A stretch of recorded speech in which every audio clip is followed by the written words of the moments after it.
Doctor Krishnasamy அவர்கள் தென் தமிழகத்தை சேர்ந்த ஒரு அரசியல் தலைவர். விசாரித்து ஒரு விபரம் இல்லாமல் பேசக்கூடியவர் அல்ல. உளவு பிரிவில் முக்கிய ஜாதியினர் இருப்பதாகவும் அவர்களை இடமாற்றம் செய்ய வேண்டும் எனவும் புதிய தமிழகம் கட்சி வலியுறுத்தி உள்ளது அப்படின்றது தான் இந்த செய்தி.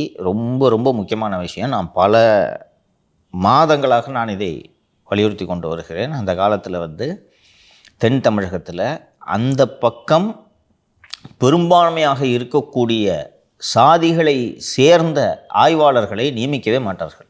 தென் தமிழகத்தில் எல்லாருக்கும் தெரியும், ஒரு 3 ஜாதிகள் அதிக எண்ணிக்கையில் அந்த பக்கம் இருக்கும். ஸோ என்ன பண்ணுவாங்கன்னா, நாயுடு, செட்டியார், பிராமணர்கள், ரெட்டியார்ஸு இது போன்ற சாதியை சேர்ந்தவர்களை அங்கே நியமிக்கிறதுக்கான காரணம் என்னென்னா, ரிப்போர்ட்டு நியாயமாக வரும். இப்போ தென் தமிழகத்தில் வலுவாக இருக்கக்கூடிய ஒரு சாதியால் அங்கே பிரச்சனை ஏற்படுகிறது என்றால், அந்த சாதியை சேர்ந்தவர் அனுப்பக்கூடிய உளவுத்துறை அறிக்கை நியாயமாகவும் பாரபட்சமின்றியும் இருக்காது என்பது அது யதார்த்தம். இங்கே ஜென்யூனாகவே அனுப்பினாலும் கூட ஒரு சரி இவர் அந்த காஸ்ட்டை சேர்ந்ததுனால இப்படி அனுப்பியிருப்பாரோ அப்படின்ற சந்தேகம் ஏற்படும்.